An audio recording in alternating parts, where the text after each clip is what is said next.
Hello guys, and welcome to my channel.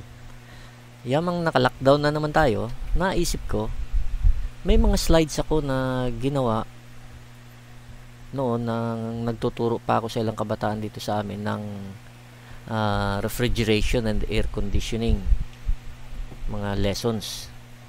Kaya naisip ko, ano kaya kung gawin ko siyang YouTube tutorial para mas maraming kabataan ang matuto ng pagiging technician. Kaya uumpisahan ko ngayon sa chapter 1 ng aking pagtuturo. Paalala guys, kung may tanong kayo o hindi masyadong naintindihan sa tutorial ko, kasi mga may iksi lang ito, paki-comment na lang below at sisikapin ko masagot kaagad. Para masundan nyo ng gusto at agad kayong ma-notify, masundan nyo yung mga susunod na chapters na i-upload ko, kasi mga series ito ng tutorials o ng lessons. Pakisuyong i-like nyo ang video ito at hampasin na din tuloy ang subscribe at notification bell para agad kayong ma-notify. Siyempre, kaya nga notification bell, di ba? Para nga ma-notify. Okay, umpisa na tayo.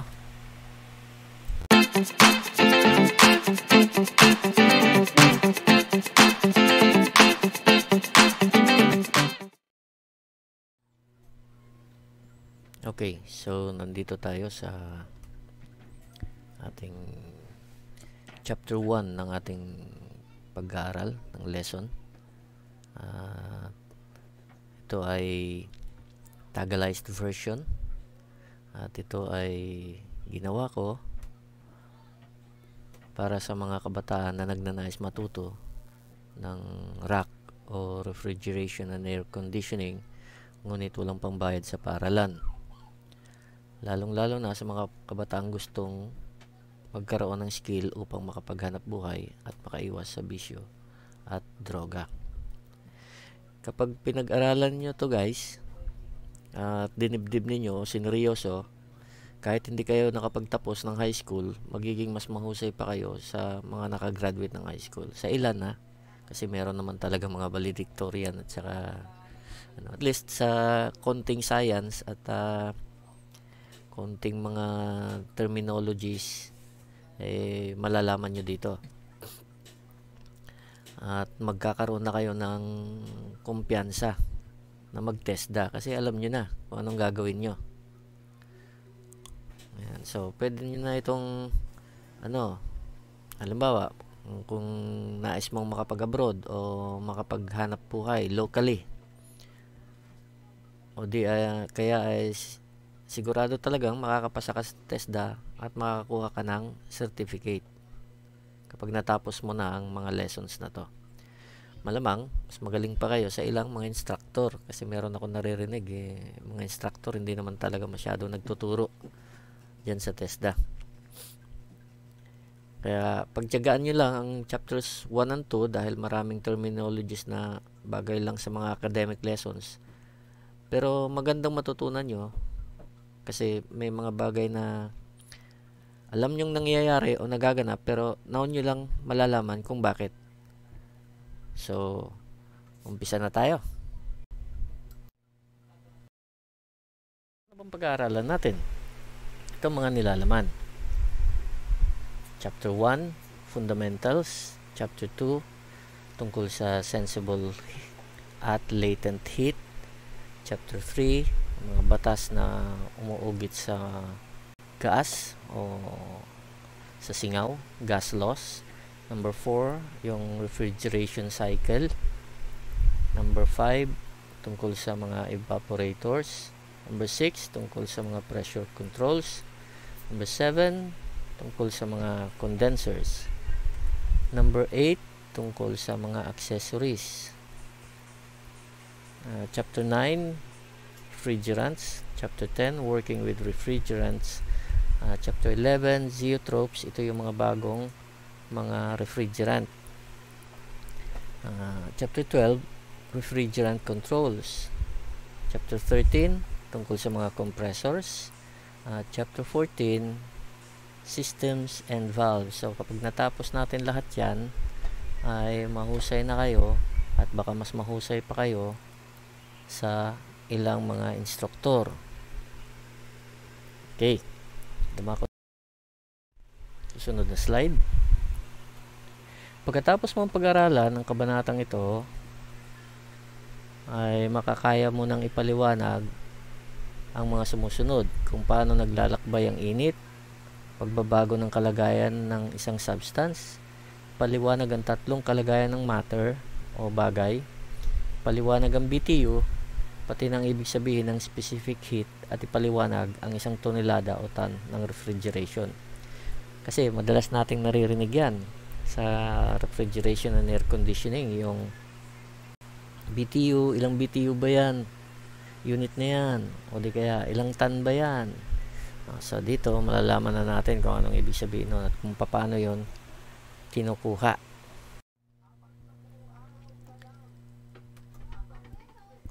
So, what is cold? It is the lack of heat, but not necessarily the absence of heat. Cold temperature is achieved by taking away heat to be discarded somewhere else. Ang terminong cold o lamig ay nagsasaad ng kakulangan ng init na sanhi ng pagtatanggal ng init.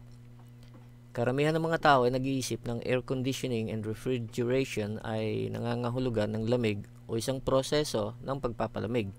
Pero ang talagang ginagawa ng ganitong sistema ay inaalis nito ang init sa lugar na hindi ito kailangan at itinatapon ito sa ibang lugar. Para maisagawa ang cooling process, kailangan matanggal ang init ng mas mabilis kaysa sa pagpasok nito, katulad ng paglilimas ng tubig sa loob ng butas na bangka. Excuse me. Siyempre nga naman, kung maglilimas ka ng bangka pero mas mabilis pa rin yung pagpasok ng tubig, useless. Ba't ka pa maglilimas? Lumangoy ka na lang kung marunong ka lumangoy. Ganun din sa refrigeration. Kung mas mabilis pa yung pagpasok ng init sa loob ng cold store, halimbawa, kaysa sa naitatapon sa labas, naibabawas na init, useless yung refrigeration. Huwag mo na lang i-ref. Okay. Nais ko lang idiin, guys, yung terminong lack of heat, yung kakulangan ng init. Iba ito sa absence of heat o kawalan ng init. Kasi pagka sinabing kakulangan lang ng init, tinanggalan mo o binawasan mo lang ng init yung kwarto na pinapalamig mo. Pero hindi talaga natanggal buo yung init. Kasi pag natanggal mo buo yun, ang ibig sabihin nun, kawalan na ng init. At ang kawalan ng init o yung absence of heat ay nasa absolute zero. Yung absolute zero ay nasa negative 460 yata sa Fahrenheit at negative 200 plus degrees sa Celsius. Mamaya makikita natin yon sa unahan pa ng lesson na to. Hindi ko na memorize, mahina kasi ang aking aking memorya. So yun, tandaan nyo, ang cooling o refrigeration at air conditioning ay pagbabawas lang ng init, hindi actually pagtatanggal ng init. Second law of thermodynamics. Sabi riyan sa picture, heat always travels from hot to cold. So, heat is a form of energy and it is always moving. The direction of movement is always from hot to cold according to the second law of thermodynamics. Ang init ay isang uri ng enerhiya at palagi itong gumagalaw. Ang ikalawang batas ng thermodynamics ay nagsasaad ng init ay laging naglalakbay mula sa mainit na dako tungo sa malamig. Mas malayo ang agwat ng temperatura, mas mabilis ang paglalakbay ng init. So ito yung dahilan ng kaya halimbawa nasa loob ka ng isang air-conditioned na kwarto tapos bigla mong binuksan yung pinto, maya-maya lang mainit na yung kwarto kasi yung mainit na temperatura sa labas naglakbay papasok doon sa mas malamig temperatura. Isa pang halimbawa na ang init ay tinatanggal. Paglabas mo ng malamig na air-conditioned na kwarto o na building o na opisina at nasa labas ka na at napakainit, di ba? Biglang ang init-init ng pakiramdam mo. Kasi habang nasa loob ka ng refrigerated na o air conditioned na kwarto, tinanggalan ng init yung katawan mo. So ilan sa mainit na parte na nasa katawan mo ay natanggal at naitapon na sa labas sa pamamagitan ng condensers ng air conditioning ng kwarto o ng opisina. So paglabas mo, sinalubong ka ngayon nung mainit, naglakbay sila patungo sa katawan mo, kaya ramdam na ramdam mo yung init. Ganun yun. So yamang ang air conditioning ay tungkol sa paglalakbay ng init, kailangan nating malaman kung paano ito naglalakbay. May tatlong paraan kung paano naililipat ang init mula sa isang bagay tungo sa iba. Ito ay sa pamamagitan ng radiation, conduction, at convection. Ang kombinasyon ng mga ito ay maaari ding gamitin. Okay, at kalimitan na ginagamit itong dalawa o tatlo nito sa air conditioning o refrigeration. Tingnan pa natin kung anong ibig sabihin nito. Isa-isahin natin yung tatlong yon. Radiation. Radiant heat is the transfer of heat to an object through the air. It does not heat up the air as it heats objects in its path. Ang radiant heat daw ay ang paglilipat ng init sa pamamagitan ng paglalakbay ng tulad sa light waves at radio waves. Hindi nito iniinit ang hangin kung saan ito dumadaan. Ang radiant heat ay nahihigop ng mga bagay, hindi ng hangin. Sa isang mainit na araw, ang loob ng isang saradong kotse ay mabilis na umiinit dahil sa radiant heat mula sa araw. Ito rin yung explanation kung bakit sa microwave, diba, punta ka ng 7-Eleven, bumili ka ng pagkain doon, kalimitan na yung nakalagay sa plastic, iniinit mo na nila yon. Pero katakataka, hindi natutunaw yung plastic. Yung bagay lang doon sa loob ang umiinit. Kasi yung plastic, hindi siya conductor, hindi siya nadadaluyan ng init, hindi niya na-absorb yung init. Yan.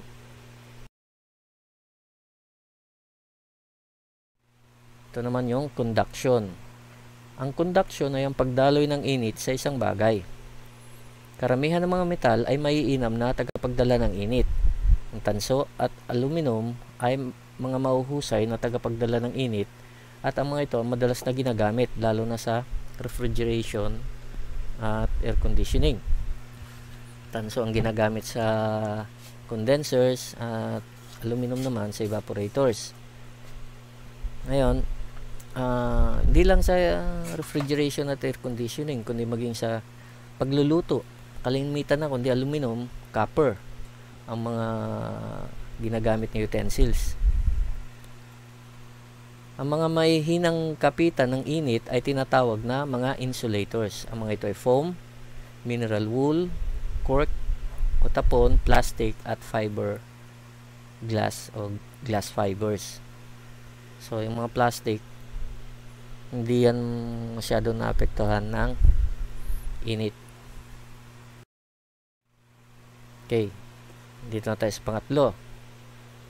Sabi rito, ang convection ay ang pagdaloy ng init sa pamamagitan ng tagapagdala. Karaniwan ng ito ay hangin o kaya tubig. Ang convection ay maaaring maging natural o pinilit. Ang natural convection ay nagsasangkot ng mabagal na daloy ng hangin at epektibong ginagamit sa maraming air conditioning at refrigeration systems. Ang forced convection ay nagsasangkot ng paggamit ng fan o kaya ay blowers.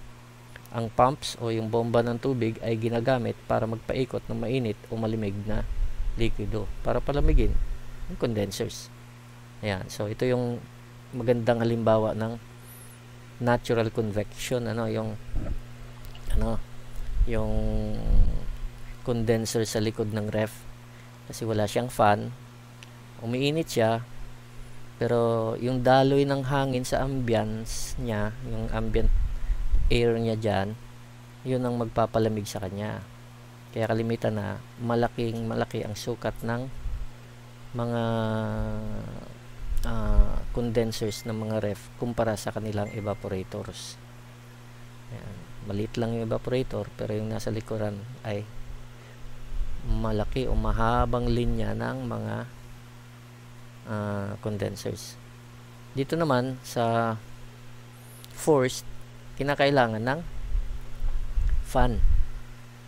Pipilitin mo ngayong itapon yung init sa labas through forced convection. Okay. So ngayon naman, dumako tayo sa British Thermal Unit. British Thermal Unit, ang paliwanag dito ay ito. The amount of heat needed to increase the temperature of 1 pound of water 1 degree Fahrenheit. So, ang ibig sabihin ng British Thermal Unit ay ang takdang dami ng init na kinakailangan para baguhin ang temperatura ng 1 libra o pound ng tubig ng 1 degree Fahrenheit. 1 pound of water, 1 degree Fahrenheit, 1 BTU. Yan. Mahalagang malaman ang definisyong ito dahil kung paano ang distansya ay sinusukat ng ruler o di kaya ng metro at ang pound ay sumusukat ng timbang, ang BTU ay sumusukat ng init. Okay, so let's have a quiz. How many BTUs are needed to raise the temperature of 10 pounds of water 10 degrees higher, say from 93 degrees Fahrenheit to 103 degrees Fahrenheit? O di kaya dito sa ibaba, subukin ng iyong sarili ilang BTU ang kinakailangan para itaas ang temperatura ng 10 libra ng tubig mula sa 72 degrees Fahrenheit hanggang 82 degrees. So magkaiba lang sila na numero, pero ganun din, 10 degrees tapos 10 pounds ng water. So piliin ang tamang sagot. Tingnan ang sagot sa kabila. Okay. Sige, isip-isip. Pwede nyo i-post ito para mag-calculate kayo. Labas nyo yung calculator. Okay. Punta na tayo sa kabila. Ang tamang sagot sa nakaraan ay 100 BTU. Ayan. Ngayon naman, ay piliin ang tamang definisyon ng BTU. Ayan. What is the definition of a BTU? The amount of water carried to raise the temperature 1 degree Fahrenheit. The amount of heat required to raise the temperature 1 pound of water 1 degree Fahrenheit. The amount of water required to raise the temperature 1 pound of heat 1 degree Fahrenheit. Okay. Alin dyan? Kung ang answer nyo, okay. So, sa Tagalog, ang sabi, specific heat, ito ang dami ng init na kinakailangan para baguhin ang temperatura ng 1 pound ng bagay ng 1 degree Fahrenheit o 1 kilo sa 1 degree Celsius. Ang British Thermal Unit ay tungkol sa 1 pound ng tubig. Ang specific heat naman ay tungkol sa 1 pound o 1 kilo ng isang bagay. Maaaring nakakalito ito, pero ito na lang ang isipin nyo. Ang BTU ay British system, ang tonnage, TR, ay sa North America naman ginagamit. At para magkaroon kayo talaga ng ideya, ang 288,000 na BTU equals 1 ton. So kung wala pang 1 ton yung ano nyo, i-divide nyo lang ito by half or by 4 para makuha nyo kung ilang ton yung 0.1, 0.4, 0.5, ganon, 0.75. Okay. Next. Specific heat table. Malaw na natuklasan ng mga engineers ang specific heat o yung tiyak ng init kada pound ng bawat bagay. At ang mga nakalista sa itaas ay halimbawa lamang para makuha ninyo ang kalakhang ideya. Yan. So, alam na nila. Kaya pagka nag-estimate sila o nagka-calculate sila ng cold storage, base sa kung anong ilalagay, doon sila nagbabase ng tonnage kung ilang tons ng kapasidad ng compressor na ilalagay nila. Kasi alam na nila yung init ng bawat bagay na ilalagay sa loob ng cold store. Dumako naman tayo sa atom. Tandaan nyo, fundamentals pa lang ito.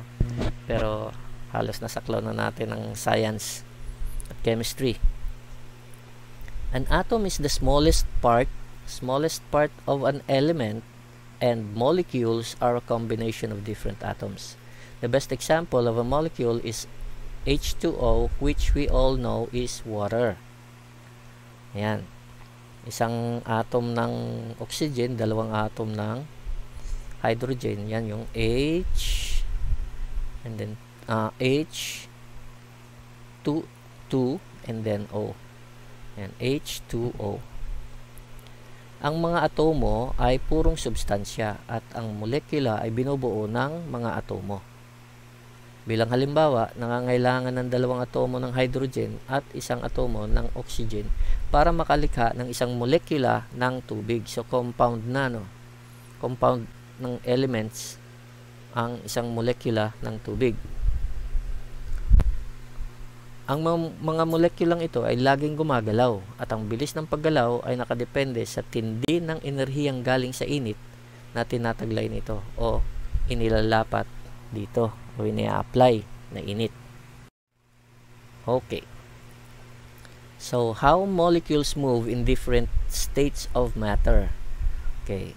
Sa solid, halimbawa, pero isa lang muna itong titingnan natin, ha. Tubig. Sa solid na tubig, yung tinatawag na ice, ang movement ng molecules ay mabagal. At ang mga molekula ay pangunahin ng nananatili sa loob ng solidong bahagi. Ito yung dahilan kaya hindi kaagad-agad natutunaw ang yelo pagka nilagay mo sa tubig kahit na medyo mainit pa yung tubig. Hindi siya kaagad-agad natutunaw. At ang isa pang patunay nito, nakasubok na ba kayong magpakulo ng yung tigas na tigas sa yelo na manok? Kala mo, pinakuluan mo ng 15 minutes ayos na. Paghiwa mo, may yelo pa pala sa loob. Oo, kasi yung ayon dito sa paliwanag, yung mga molekula daw ng ganyan solid ay nananatili sa loob ng solidong bahagi. So, maaaring matunaw ng dahan-dahan yung sa labas, pero yung molekula niya nandoon nananatili sa loob, hindi siya basta-basta na bubuwag. Ayan. Ngayon, yung tubig naman, liquid, ang mga molekula ay mas mabilis na gumagalaw kaysa sa solidong yelo. Muli, ang mga molekula ay nananatili sa loob ng likido. Kaya, hindi sila umaalis doon sa pinaglalagyan sa kanila tulad nung nasa balde. Doon pa rin sila. Pero, gumagalaw na sila. Ngayon naman, yung singaw o yung steam, bilang gas, ang mga molekulang ito ay nakakuha na ng mas maraming enerhiya kung kaya mas mabilis na itong kumilos sa lahat ng direksyon. Hindi na ito nananatili sa anumang bagay. Ang pumapasok na example sa akin dito, yung fart, yung utot, na kahit na pigilan mo dahan-dahan mong pakawalan para hindi marinig, pero magugulat ka na amoy ng mga tao sa paligid mo at ang sama na ng tingin sa direksyon mo. Bakit kaya? Ayaw mo naman paamoy sa kanila kasi gas siya at kung saan-saan na siya, hindi na siya confined sa kung saan siya nilagay. Ayun. Okay. Yun din ang dahilan kung bakit pagka binuksan mo yung lalagyan mo ng refrigerant o ng freon ay may sisingaw kasi gas yun.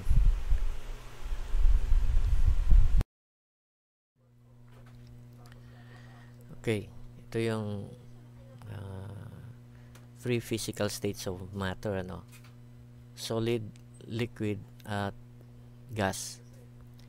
Karamihan ng mga substance ay umiiral sa tatlong physical na kalagayan: solido, likido, o singaw. o yung gas. Habang dinadagdagan o inaalisan ng init, ang substance ay nagbabago mula sa isang physical na kalagayan tungo sa iba pa. Hindi nagbabago ang temperatura hanggang sa ang lahat ng molekula ay naihanay na sa bago nitong physical na kalagayan. Parehong dami ng BTU ang kailangan, magdagdag man o magtanggal man ng init. Okay. Umpisa tayo sa balde, dyan sa gitna, yung liquid. Tubig. Pero pwedeng hindi lang tubig to.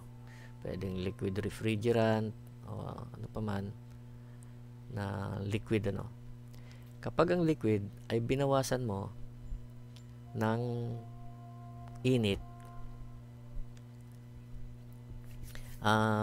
magdidikit-dikit ang mga molekula nito at babagal ang kilos. Kaya nagiging solid siya o nagiging ice. Tulad nung larawan sa kaliwa, nagiging compact yung kanyang mga molekula. Kapag naman ng tubig ay dinagdagan mo ng init, kapag umabot na siya sa kanyang saturated point, maghihiwalay ang mga atoms at nagiging gas o singaw. Yan, vice versa, no? Kapag ang gas binawasan mo ng init, nagiging liquid siya, at yan ang nangyayari sa loob ng condenser. Nagiging liquid yung mainit na refrigerant kapag nabawasan ng init. Kaya ang tawag sa tubo, yung tubo ng condenser, yung paglabas sa condenser, yung mismong tubo na yon, ang tawag doon ay liquid line. Okay. Okay. Tapos na natin ang chapter. Review test naman tayo. Name the 3 ways heat travels. Pangalanan niya daw yung 3 paraan na naglalakbay ang init. Okay? Isip-isip. Ngayon naman, number 2, what are the 2 types of convection? So giveaway na ito. Isa ito sa sagot sa number 1. What are the 2 types of convection? Okay. Number 3, ano ang BTU? Okay, kaya nyo na sagutin.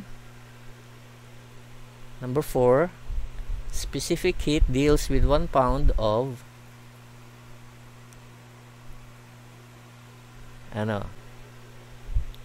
Okay, number 5, name the 3 physical states of matter.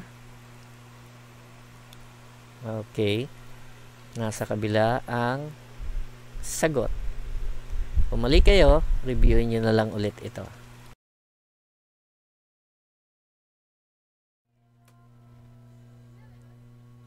Okay, ang sagot sa number 1 ay sa name the 3 ways heat travels ay radiation, conduction, and convection. Sa number 2, what are the 2 types of convection? Ay natural at saka yung forced. Yung natural at saka yung pinilit, gumamit ng fan. Number 3, ano ang BTU? Ito ay ang takdang dami ng init na kinakailangan para baguhin ang temperatura ng 1 libra o pound ng tubig ng 1 degree Fahrenheit.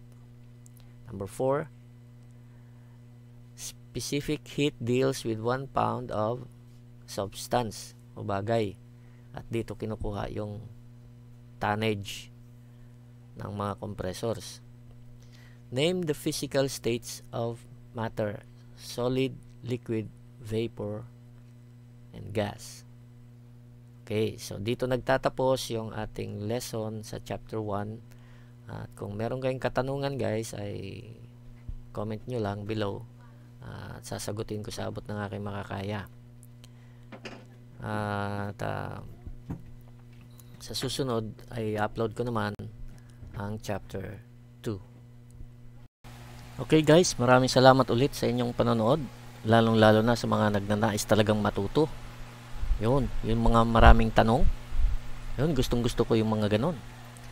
At pati na doon sa mga hindi naman talaga feel na pag-aralan tong ganitong skill pero nag-like pa din at subscribe.